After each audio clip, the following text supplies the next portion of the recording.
Бағдарлама кейіпкері бастапқыда журналистика мамандығын таңдағанымен, кейін қазақ тілі саласына бет бұрған екен.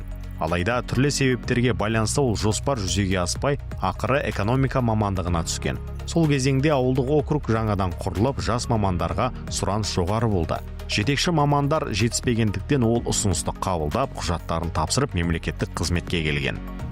2016 жылы осы отбасын құрдық, келіншегіміз екеуміз.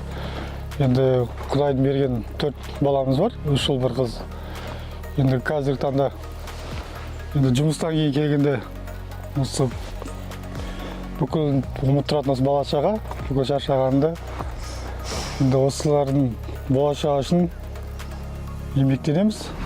Сондай-ақ ол үшін бала тәрбиесі ең басты міндеттердің бірі. Қолы қалт етсе, отбасының жанында болып, балалармен уақыт өткізуге ерекше мән береді. Бұл ұстаным оның тек қызметте ғана емес, өмірде де жауапкершілікті азамат екенін айқын көрсетеді. Демалыс күндері осы бала-шағамен күнде үйдің тіршілігі, өзіміз жер үйде тұрамыз. Енді қазір жылу уақыты келгеннен кейін көмір алып, көмір егізіп, балаларымызбен демалыстарда енді ұлдарым мектепте оқиды. Сол сабақтарын қадағалап, үйдің шаруасы бар, жер үйдің жұмысы өтпейді екен.